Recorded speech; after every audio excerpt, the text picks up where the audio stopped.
Bom dia, pessoal. Vamos começar. Primeiro, bom dia a todos. Obrigada aí pelo tempo de vocês. Mais uma vez aqui eu convidei o Pedro Andrade. Acho que boa parte aqui já está bem familiarizado com ele, mas quem está assistindo aqui pela primeira vez, o Pedro é sócio da IP e cogestor. Assim, a ideia, como sempre, é a gente falar um pouquinho sobre a carteira, um pouquinho sobre o posicionamento dos fundos, mas principalmente eu acho que o grande foco aqui é tirar dúvidas de vocês.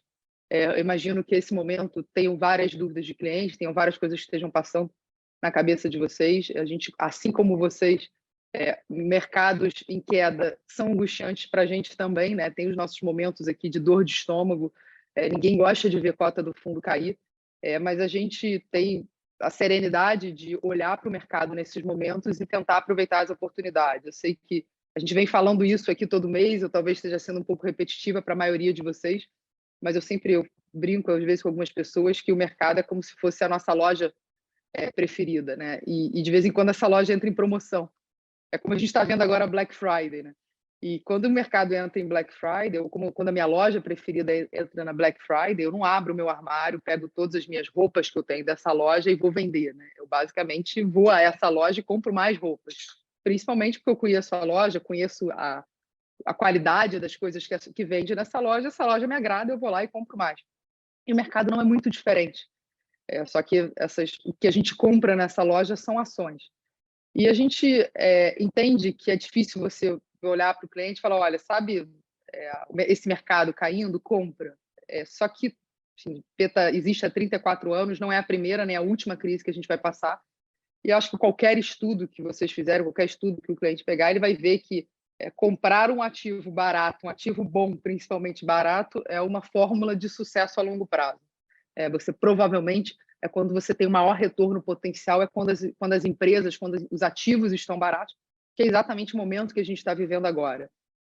Eu acho que quem não estava em bolsa tem um momento muito feliz de entrada, né? Porque acho que não pegou boa parte da queda e está entrando com um preço muito deprimido, mas com certeza quem está dentro não é hora de sair. Eu acho que quem puder aportar mais é sempre o recomendado, né? Você aportar quando o mercado cai, mas com certeza você tentar fazer o market time, né? Você tentar acertar os momentos de entrada e de saída do mercado são muito difíceis. Então a gente realmente desencoraja as pessoas a tentarem olhar para frente e falar, não, mas esse mercado vai continuar caindo, eu vou tirar aqui porque agora o mercado que vai andar é um mercado tal.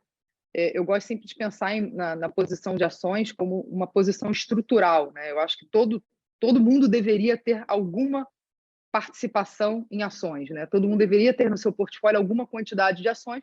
A quantidade que ela vai ter, eu acho que vocês são os mais indicados aí para conversar com os clientes, mas essa posição ela deveria ser estrutural. Ela não deveria mudar de acordo com o cenário, né? Você tem numa carteira equilibrada as ações de multimercados, renda fixa, e essas posições não deveriam variar de forma muito expressiva ao longo do tempo, salvo que tenha alguma mudança realmente no perfil do cliente, né? Então, assim, eu definitivamente não recomendo que um momento como esse o cliente comece a desinvestir, mas, de novo, quem está dentro, eu entendo e compartilho da angústia e dor de estômago, mas eu acho que é o momento de esperar. E se quem puder e tiver fôlego, eu acho que com certeza investir agora vai te gerar bons retornos. Eu não vou me alongar muito aqui, acho que vocês estão aqui mais para ouvir o Pedro. Eu sugiro vocês já irem deixando as perguntas, já vi que começaram já a entrar aqui as perguntas no Q&A, que assim que o Pedro terminar, eu já entro nas perguntas, que eu acho que, como eu falei, esse é o principal foco aqui, sanar as dúvidas de vocês. Pedro, Bom dia, pode. pessoal. Eu acho legal a gente talvez começar um pouquinho pelo cenário, porque o cenário é quem está dominando, né? Então vamos falar um pouquinho de cenário, depois a gente entra um pouco nas empresas. Obrigado aí pela atenção de vocês, pelo tempo de vocês. Vamos ver se a gente tem um bate-papo legal aqui. Bom, acho que o cenário, vamos começar primeiro pelo Brasil. A gente teve um Lula que fez uma campanha tentando agradar gregos e troianos. A campanha agradou a gregos e troianos até porque ele não falou muita coisa nos detalhes do que ele queria fazer. E agora ele está numa fase de definir de fato quem ele vai agradar e quem ele vai decepcionar. E inicialmente os sinais para o mercado não foram bons, na verdade foram bem ruins, dando indicação de que a política econômica vai ser bastante influenciada pelo aquele espírito que a Dilma adotou e que fez muito mal para a economia brasileira entre 2014 e 2017, 2016. O que eles também estão demonstrando, né, é que eles são sensíveis ao mercado, são sensíveis às críticas do mercado e a outras pessoas que têm um pensamento mais ortodoxo. A grande questão que a gente vai descobrir ao longo dos próximos meses é qual é o grau de sensibilidade que eles têm e o quanto, se alguma coisa, eles aprenderam com o debacle do governo Dilma. Então, tende a ser um governo mais gastador, tende a ser um governo mais heterodoxo, mais intervencionista na economia, mas até que ponto? Essa é a grande dúvida. Tá? O lado bom, do ponto de vista de investimento, é que os ativos corrigiram bastante, já vinham corrigindo com essa expectativa e com esse receio, e recentemente, com esses sinais do governo, corrigiram bastante. E, de certa forma, é uma volta a estratégia tradicional de se investir no Brasil, né, que a IP aplica há mais de 30 anos, que o Brasil é um país que tem voos de galinha, é um país que se acerta por períodos curtos e depois se desacerta de novo, e você tem que, então, navegar com ativos de altíssima qualidade, que sejam muito bem geridos e tenham negócios muito bem protegidos, e ser muito oportunista nos momentos de investir nesses negócios. E tomar muito cuidado quando os ânimos estão exacerbados, né, do ponto de vista até positivo. Né? Uma das razões da gente investir no exterior é que, às vezes, o mercado brasileiro fica muito caro. E se você não tem uma alternativa para investir fora, você pode ficar restrito a ou ativos muito caros ou ativos muito ruins e muito arriscados. Então, hoje em dia, a gente está, por causa dessa queda dos ativos brasileiros, aumentando o nosso percentual no exterior. Então, esse percentual esse ano oscilou entre 24% e 34% do IP Participações. A gente está hoje em 33%, a gente está próximo das máximas que a gente teve no ano. E se os ativos aqui continuarem corrigindo para baixo, é bem possível que a gente se sinta empolgado de aumentar mais ainda. De novo, porque nós achamos que esses são ativos que, ao longo do tempo, vão conseguir navegar um Brasil mais confuso e que tem capacidade de crescer de forma mais estrutural. Então, a gente está animado com um mercado brasileiro menos comprador, menos animado. Assim, a gente teve um período ali da conjugação de Bolsonaro e Guedes que trouxe muito ânimo, muita empolgação para os investidores de ações e se tornou muito difícil encontrar ativos no Brasil muito interessantes. A gente chegou nas mínimas da nossa alocação no exterior nessa época. Então, assim, é bom a gente estar vendo agora os ativos brasileiros mais baratos. Assim, pelo menos essa é a boa notícia do ponto de vista dessas indicações do governo Lula. Mas podem ter tranquilidade que a gente vai continuar a navegar nisso com muito cuidado. Tá? A gente reconhece todos os riscos e a gente quer encontrar boas assimetrias. Né? Acho que o papel do investidor de ações, o bom investidor de ações, não é ficar acertando exatos cenários, mas, dado o espectro de possibilidades, comprar ativos que estão permitindo grandes assimetrias em favor do investidor. Tá?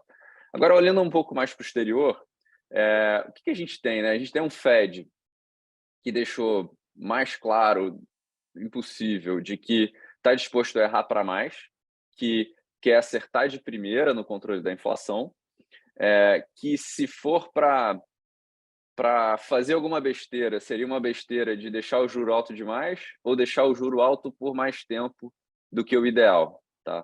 Isso é extremamente delicado, porque fazer política monetária envolve um monte de efeitos retardados. Né? Você faz alguma coisa hoje, você vai ver os efeitos nos próximos 12, 18 meses. Então, você teve um período de alta de juros que foi extremamente rápido, acho que talvez o mais rápido dos últimos 30 anos, e você agora tem que esperar esse efeito transcorrer na economia. E, ao mesmo tempo, você precisa, na ótica do Fed, continuar a sinalizar para os investidores de que ele está sério, de que esse juro vai ser alto e de que esse controle vai ser feito. Porque se ele não fizer isso, os juros longos começam a baixar de novo e você começa a soltar o freio da economia naturalmente. Tá? Então, ele precisa manter esse discurso mais duro, ele quer ver essa inflação cair tipo, nos números, e eu acho que com isso a gente vai manter um período mais longo de ajuste. Qual é o outro lado dessa história? A gente viu um mercado americano também corrigindo as suas expectativas brutalmente para cima de juros. Né? Você já chegou a ter recentemente o mercado americano de renda fixa esperando uma taxa pico do Fed na casa dos 5%. Hoje está um pouquinho mais baixo, mas ainda assim é uma taxa substancial e que envolve juros reais para daqui a um ano. Então, quer dizer, a gente ainda não está com o mercado acreditando que o Fed desistiu de controlar a inflação e está preocupado com recessão, o que é positivo. Tá? Então, o que se espera é um recuo da inflação ao longo do tempo, e a grande questão é quão fácil ou difícil será voltar para os tais 2% de inflação. O quanto que o comportamento dos americanos mudou, das empresas e das famílias mudou, tanto na busca por maiores preços de produtos, quanto na busca por maiores salários, à medida que eles se acostumaram, de certa maneira, de que existe inflação e de que inflação acontece. Tá? O mercado de trabalho americano continua muito apertado, então existe esse desafio de você tirar poder de barganha das pessoas que estão sendo empregadas, dos trabalhadores, para que você pare o ciclo inflacionário. Né? Você tem que interromper o ciclo inflacionário. E a consequência do mercado ter feito todo esse reajuste de expectativas é que você também tem ativos deprimidos. E tendo transcorrido todo esse período de ajuste de expectativas com relação a juros, a gente tem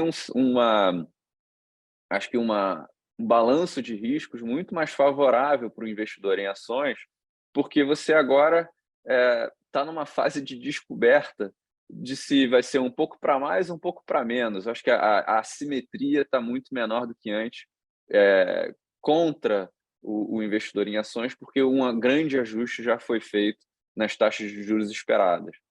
Existe uma discussão sobre o quanto que já foi corrigido na ótica de resultados esperados das empresas. Quando a gente olha para as nossas empresas, a gente vê que existe expectativas bastante deprimidas já, quer dizer, uma correção grande de resultados esperados para o ano que vem e para os anos seguintes, o que, de novo, diminui o nosso risco de frustração e o risco de frustração do mercado para frente. Só que quando você olha o agregado do S&P, essa correção ainda foi modesta. Então, a gente pode ter ainda um período em que o mercado vai descobrindo pelos resultados das empresas e pela desaceleração econômica que, poxa, talvez a gente precise de mais cautela por mais tempo. Mas eu acho que é um período bem interessante em que toda essa correção do mercado tornou empresas que a gente acha que são excepcionais, muito baratas, por uma ótica mais de longo prazo. Quer dizer, você tem um mercado que hoje está bem mais preocupado, até reflexo dessa discussão de expectativas de lucro do S&P, é uma preocupação com recessão. E quando você tem esse tipo de preocupação na mesa, o mercado tem muita dificuldade de olhar além. Ele está muito fixado no que vai acontecer em 2023, como é que vai ser esse problema de crescimento em 2023. E o que vai acontecer depois, a gente, de certa forma, vai descobrir depois. Só que esse é o período ideal para você fazer compras de empresas que você sinta que você ache e conclua que tenham horizontes longos de crescimento e uma qualidade de negócios muito boa. Tá? Então, é o que a gente tem feito, a gente tem ajustado a carteira em busca desses negócios, em busca dessas barganhas, dando também prioridade para empresas que tenham fundamentos claros de crescimento mais imediato e também que tenham expectativas mais deprimidas, tá? Empresas que sofreram mais nesse processo de correção de expectativas. Falando aqui um pouco das empresas que a gente investe de tecnologia, eu acho que tá acontecendo um ciclo interessante desses negócios, que são negócios muito bons e navegaram com muita facilidade o crescimento dos seus negócios ao longo dos últimos 10 anos, e agora estão reagindo, assim como algumas delas já tinham tido experiência em 2008, reagindo a um cenário de demanda pior, e isso dá uma oportunidade para elas de corrigirem sua base de custos. Muitas dessas empresas, como é o caso do Google, por exemplo, têm uma base de receitas razoavelmente desconectada da sua base de despesas, porque grande parte das despesas são investimentos para o futuro, são tentativas, são ideias novas, né? E controlar a produtividade desse processo de criação de ideias é um super desafio. E como essas empresas competem muito por talento, você, em períodos de bonança longos, como foram os últimos 10, 13 anos, 14 anos, você acaba tendo talvez uma inflação de salários, né? Um processo de sucessivo leilão por talentos, e até mesmo de um pouco de complacência no número de pessoas necessárias dentro da empresa e na capacidade de contribuição dessas pessoas ao longo do tempo. Então, todas as empresas de tecnologia que a gente conhece estão fazendo algum tipo de ajuste nesse sentido. Algumas estão fazendo demissões em massa, outras estão fazendo ajustes na sua forma de avaliar os funcionários e, portanto, tem com uma tendência de contratar de forma muito mais lenta no futuro. E a nossa percepção é que existe muita gordura na maioria delas, o que serve como opcionalidade, né, como liberdade para esses negócios de se ajustarem a um cenário pior do ponto de vista de demanda. E eu acho que isso é uma ferramenta na mão dessas empresas muito importante nesse momento, tá? E eu acho que pode gerar surpresas positivas bem interessantes. Tá? Olhando para a carteira, né, as 5 maiores posições, vou falar aqui rapidamente. Você tem a Berkshire, que é a maior posição. Por que é a maior posição? É uma empresa que sempre negocia num valuation extremamente modesto e compreensível, é extremamente diversificada e é uma empresa que se beneficia do caos. Tá? Esse caos que a gente está vendo no mercado americano é um período em que a capacidade do time de investimentos liderado pelo Buffett esse é um período que eles conseguem aplicar a competência deles para achar ativos interessantes e fazer boas tacadas. Isso também aconteceu em 2008 e a gente acha que eles têm liberdade para fazer bons investimentos. Então, também é uma posição que deixa a gente tranquilo. É uma posição que sofre menos em momentos de crise e pode se aproveitar também nesses momentos de crise para plantar os seus investimentos futuros. A segunda posição é hoje Charter, que é aquela empresa de banda larga nos Estados Unidos. Essa é uma empresa que sofreu uma correção de expectativas, na nossa visão, extremamente exagerada.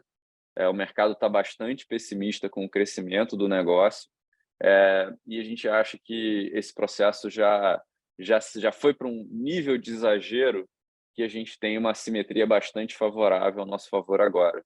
A terceira é Thermo Fisher.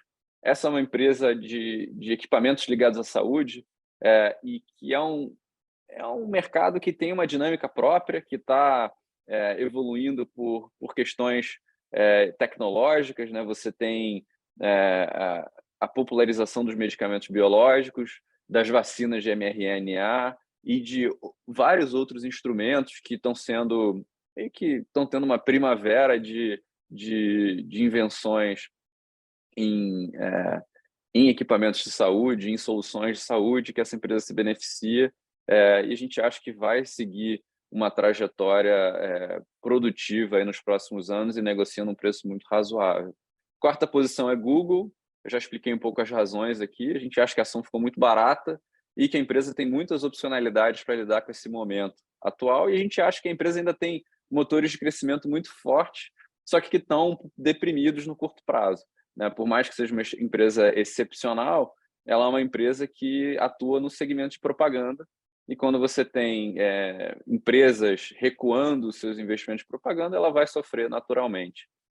E a quinta posição é a Itaúsa, que a gente vê especialmente como um veículo para comprar a Itaú, mas também vê com bons olhos os outros investimentos que a Itaúsa está fazendo, que a gente acha que está extremamente descontada, e a gente vê o banco fazendo um trabalho cada vez melhor para combater as fintechs aqui no Brasil. Há 4 anos atrás, a gente encerrou a gente teve investimento em Itaú e Itaúsa durante muitos anos, né, desde a década de 90, entrando e às vezes saindo, mas mantendo uma posição estrutural por muitos períodos. E no final, se não me engano, de 2018 ou início de 2019, a gente encerrou essa posição. A gente achava que os preços estavam refletindo um ambiente ou um cenário muito favorável, e estávamos mais preocupados com a explosão das fintechs. Acho que hoje em dia as fintechs estão com menos disponibilidade de capital, estão precisando entregar resultado de fato, e não é fácil entregar resultado, é fácil entregar crescimento, e o banco está negociando num valuation extremamente descontado, que eu acho que a gente consegue se posicionar num negócio muito bom, crescendo em taxas interessantes, com também lucros de muito maior qualidade do que eram há 4 anos atrás, porque que o banco se desfez de linhas de receita que a gente achava que eram insustentáveis, como grande parte das tarifas de cartão de crédito e tarifas que eles cobravam dos correntistas, que a gente achava que no mundo de fintechs não eram sustentáveis. Então, tendo feito esses ajustes, a gente vê o banco com bons olhos. Então, gosto de carregar ele aqui no Brasil como uma das maiores posições do fundo. Eu acho que é isso. Assim, esses são os principais pontos que eu queria trazer para vocês. É que agora seria legal a gente conversar aí sobre as perguntas. Pedro, tem algumas perguntas aqui, me parecem até ser a mesma pessoa, que foi uma sequência. Abre o Q&A, que eu acho que vale a pena você ler comigo aí para se acompanhar. Pergunta número 1, Global Equities. Diversas geografias com PIs considerados baixos, Europa, Japão e UK a 12 vezes lucro. Value trap, dado riscos de recessão, queda de resultados e aperto dos juros globais? Como balancear macro versus micro? Bom, a gente a gente vai muito de baixo para cima, né? A gente gosta de olhar os negócios em primeiro lugar e depois ir para o macro. E a nossa dificuldade na Europa, inclui Inglaterra, tem sido achar negócios que tenham razões estruturais para crescer. A gente, ao longo do tempo, foi encontrando muito mais negócios com essas características nos Estados Unidos, e os negócios na Europa, em geral, estavam muito caros. Eu acho que sempre vale uma nova rodada de olhada, mas assim, o que a gente tem visto, por enquanto, são, primeiro, negócios com problemas competitivos, até por conta dessa questão de custo de energia importante, né? E as grandes estrelas ainda bastante caras para o que a gente gostaria de ver. Então, assim, eu não estou convicto ainda que é um cenário para grandes oportunidades, tá? O Japão, a gente também tem um pouco de dificuldade. A gente já olhou algumas empresas lá, mas a gente é muito cauteloso com relação a culturas que a gente julga em compreender ou não compreender na hora de tomar uma decisão de investimento. E eu acho que o Japão é uma cultura um pouco mais diferente do que a gente está acostumado, ainda que não seja tão diferente quanto a cultura chinesa e o ambiente de investimento chinês. Então, a gente toma um pouco mais cuidado de investir. Tá? Obrigada, Pedro. Abre ali para a segunda pergunta, acho que da mesma pessoa. Latam. Países com recente tendência política à esquerda, México, Colômbia, Chile, tiveram correção dos ativos locais pós-eleições. Exageros ou quedas justificadas? Servem de alerta prenúncio para o Brasil? Ajudam a entender os preços atuais? Olha, eu não sei dizer se as quedas nesses países foram exageradas ou não. A gente não analisa empresas nesses países. A gente acha que o Brasil tem universo suficiente e com qualidade suficiente, e o ambiente da América Latina já é complexo o suficiente para você se meter em, em outros países com suas complexidades análogas ao do Brasil, tá? Então, eu acho que no Brasil a gente pode se basear no que a gente viu na nossa própria história, tá? Então, eu acho que dá para se ter um senso de oportunidade recente com relação a essas quedas que aconteceram aqui, tá? Eu acho que os ativos estão oferecendo para a gente assimetrias interessantes. Alguns ativos estão oferecendo assimetrias interessantes para o que a gente acha que deve ser a maneira de tocar. Mas eu acho que tem que se manter vigilante, não tem jeito. Eu acho que é cedo para a gente dizer que vai ser tudo bem, e é cedo dizer também que vai ser um grandioso desastre. Eu acho que a gente tem que esperar a mediocridade e investir em negócios que ofereçam assimetrias para a gente do ponto de vista de preço e da capacidade do negócio de lidar com cenários econômicos diferentes. É isso que a gente busca, tá?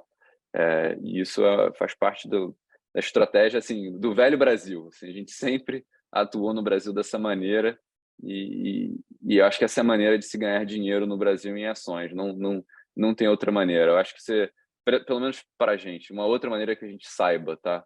Eu acho que ficar, por exemplo, arbitrando maior ou menor interferência em estatais seria extremamente complexo. Eu não estou disposto a fazer esse tipo de trabalho de futurologia. E também, até mesmo nos negócios de commodities, a gente tem menos vontade de lidar, porque é o tipo de ambiente em que, se você erra, você pode ter perdas permanentes importantes, tá? Se quiser abrir de novo, bom, acho que essa pessoa está a mais animada aqui com as perguntas. Pessoal, sugiro que os demais aproveitem também esse momento aqui com o Pedro para também tirar as dúvidas que vocês têm. Enquanto isso, eu estou aqui respondendo esse participante aqui, que é quem mais está fazendo perguntas. CMN manteve a meta de inflação em 3% para 24 e 25, enquanto as implícitas acima de 6,6%, mais que o dobro. Quais impactos para o portfólio da IP? Taxas de descontos versus preços? Um macro mais frouxo? Bom, primeira coisa é que no Brasil você precisa ter negócios que sejam capazes de repassar preço, tá? Então, isso aí é uma premissa básica. Se você tiver um negócio que tem dificuldade de passar preço ou não lida bem com inflação, poxa, você está lascado aqui no Brasil. Você tem que estar com negócios com muito poder de preço. Tendo isso, eu acho que o cenário de inflação ou de juros vai ser muito ao sabor dos ventos políticos. E se você tiver um cenário de inflação mais alta, porque o macro não está, do ponto de vista assim, de controle de inflação, isso não está sendo resolvido, acho que vai acontecer, vai ser uma pressão popular maior, porque ninguém gosta de inflação. Acho que o Brasil aprendeu que inflação não é bom, o eleitor brasileiro aprendeu que inflação não é bom, e vai pressionar o governo também. E esse processo pode ser traumático, né? E esse faz parte do cenário de mediocridade que eu estava falando. Então, de novo, acho que ter negócios que, às vezes, negócios que se beneficiam de cenários de juros mais altos, como os próprios bancos, empresas que se beneficiam de cenários inflacionários, os bancos também são empresas que lidam bem com isso. Empresas, por exemplo, utilities, né? A gente também tem uma posição equatorial, negócios que são indexados à inflação. Eu acho que são negócios que tendem a ir bem em cenários diferentes de mediocridade, tá? Outra pergunta, Pedro. Alguma proteção na carteira? A gente tem usado, sim, proteções, especialmente put spreads no S&P, no Nasdaq, e algumas posições tomadas em juros. E isso tem ajudado bastante a proteger a carteira nesse período. Isso tem sido a nossa forma. A gente tem feito uma gestão de proteções bastante ativa, tá? A gente tem buscado proteger o fundo desses momentos muito curtos que às vezes surgem de assimetrias ou riscos exacerbados. Então, o Bruno Barreto, que é também gestor do Velho Red, tem feito esse trabalho sozinho, porque a gente quer ter muita agilidade para eliminar essas proteções quando fizer sentido e também aumentar elas quando fizer sentido. Então, temos usado, sim, proteções com agilidade. Assim. Pedro, como você está vendo o caos que está acontecendo no Twitter? Esse caos que está acontecendo no Twitter por causa do Elon Musk deve impactar as ações da empresa? Então, o Twitter agora é de capital fechado, né? Porque o Elon Musk comprou a empresa. Eu acho que o ângulo interessante ali do Twitter é entender o que vai se dar do exemplo dele. O que as pessoas vão aprender com o exemplo dele. Ele comprou uma empresa com 7.500 funcionários e trouxe esse time para, acho que por volta de 2.000 funcionários agora. Então, foi uma redução radical da equipe.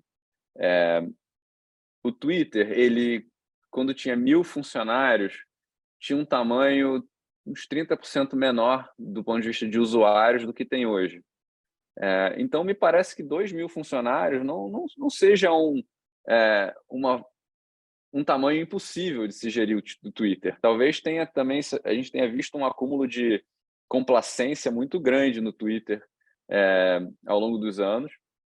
E a única dúvida com relação a isso é a moderação de conteúdo, tá? Que é a grande polêmica ainda com relação a esse processo. Quer dizer, tem muitas polêmicas com relação ao Musk gerindo o Twitter, mas eu acho que a polêmica que pode ser mais daninha para a empresa é se ela não souber gerenciar conteúdo e acabar tendo algum tipo de punição da Apple, por exemplo, que é a dona do iOS. Então, ser banida do iOS seria um problemaço para a empresa. Tá? Então, eu acho que vai ser interessante ver como que essa questão, como que a empresa vai conseguir se organizar com muito menos pessoas para fazer moderação de conteúdo de forma produtiva, tá? A outra coisa que eu acho que é bem interessante observar nesse trabalho que o Elon Musk está fazendo ali no Twitter, que é um pouco caótico, mas é bem decisivo, é se ele vai dar um exemplo para as outras empresas de tecnologia americanas de que é possível fazer muito com muito menos, tá? É possível gerir uma empresa de forma muito mais eficiente com muito menos. Quer dizer, com muita produtividade e crescimento, com muito menos pessoas. E isso pode gerar talvez, né, no mínimo um questionamento, mas eventualmente até um pouco de mudança cultural no Silicon Valley, na busca de mais eficiência na gestão desses grandes negócios. Pessoal, chegando aí para os 5 minutos finais, tá? Mas tem mais umas perguntas aqui. Bom dia, Caroline e Pedro. Primeiramente, parabenizo o excelente trabalho de vocês, não apenas na competente gestão, como principalmente na comunicação com os investidores. Obrigada, Carlos. Nas últimas semanas, observamos uma abertura considerável de toda a curva de juros no Brasil em razão das incertezas sobre os gastos públicos, regras fiscais e nomes que assumirão a pasta econômica. O próprio BC Central já destacou o ambiente mais adverso. Nesse sentido, vocês consideram que no curto prazo o Copom volte a subir juros? Olha, a gente não é especialista em juros, mas acho que o que a gente tem que levar em conta é que o Banco Central é independente e que vai reagir com a meta dele, em busca da meta dele, de inflação, enquanto não houver uma interferência política mais forte em cima dele. Então, é bem possível que suba juros, sim. Mas eu acho que acho que tem muita água para rolar ainda antes do Lula entrar, de fato, na presidência, e a gente ver como é que vai ser a equipe dele e o mercado entender de fato qual vai ser a direção que ele vai tomar. E aí eu acho que as consequências vão ser mais claras e as atitudes vão ser mais claras também do Banco Central. Mas certamente é possível a continuidade do processo de aumento de juros. E essa expectativa, né, que vai para as curvas de juros, eu acho que é outra razão para os ativos terem ficado mais baratos, né? Os ativos como ações. Pedro, os Estados Unidos e o mundo suportam taxa de juros americanos maior do que 5? Olha, os Estados Unidos eu acho que suportam sim. Eu acho que o resto do mundo vai continuar a sofrer. Eu acho que vai continuar pressionar o dólar para cima, se isso acontecer. Só que também é uma questão de por quanto tempo, né, isso será necessário. Acho que às vezes mais até do que o patamar é o tempo, né? Quanto tempo que a gente vai precisar ter juros altos para que a inflação volte a se comportar. Acho que quanto mais certeiro o Fed for nesse processo de aumento, quanto mais corajoso ele for no curto prazo, melhor vai ser a nossa situação de longo prazo. O pior cenário, acho que o Fed entende isso com muita clareza, tem comunicado isso com muita clareza, seria a gente ter um processo tímido de controle dessa inflação que fizesse com que ela se sustentasse ali na casa dos 3,5%, 4%, depois de uma queda inicial. E que aí a gente tivesse que fazer um novo esforço de juros. Eu acho que isso seria um cenário estilo década de 70, que não foi nada bom para ativos de risco. Acho que o Powell está bem convicto de que não é isso que ele quer. O herói dele é o Paul Volcker, que foi quem conseguiu domar a inflação na década de 70 nos Estados Unidos. Então, eu não, assim, eu acho que os Estados Unidos conseguem segurar juros de mais 5%. Eu tenho dúvidas do que acontece no resto do mundo, tá? Eu acho sim que, poxa, outros países vão ter dificuldades. Acho que a Europa vai ter dificuldades. Acho que o Japão vai ter dificuldades. Acho que no mundo inteiro, os soberanos estão bastante alavancados. Eu acho que no Brasil a gente é um pouco isolado disso, porque a gente já está acostumado e já está em juros muito altos, mas não quer dizer que a gente vai ser imune também. Eu acho que o Brasil, o problema do Brasil é a nossa incompetência, né? A nossa capacidade de encontrar problema para nós mesmos. Se a gente não tivesse criando tanto problema, a gente estaria vendo um ambiente de, poxa, natural queda das taxas de juros no futuro, no próximo ano, e volta à normalidade depois dessa busca, dessa alta relevante de juros nos últimos anos. Então, eu acho que o que é mais importante aqui no Brasil é essa questão da sinalização do governo. E lá fora, eu acredito que o Fed vai conseguir fazer esse trabalho. Eu acho que vai ser doloroso. Eu acho que os Estados Unidos aguentam. Acho que a economia americana está muito forte. Isso é um ponto também importante, né? A economia americana, ela está demonstrando uma força muito grande. O consumidor teve uma injeção fiscal muito forte, tá com dinheiro na mão, ele está ganhando mais também, e as empresas também não estão super endividadas. E isso torna mais difícil o trabalho do Fed, né? Se a economia americana tivesse fraca, ele não precisaria subir tantos juros. Então, ele está subindo tantos juros porque a economia americana aguenta. E isso é um problema para os outros, tá? Também é uma das razões para a gente preferir estar mais nos ativos americanos do que nos ativos dos outros países. Pedro, tem tempo para responder mais uma? Vamos lá. Para o portfólio atual, se tivesse que classificar como uma holding, o que esperar para os próximos 2 anos em termos de crescimento de receita, margens e estrutura de capital? Olha, eu não tenho esses agregados, tá? Essas contas combinadas. Então, assim, não consigo dar uma resposta precisa. Mas o que a gente pode... O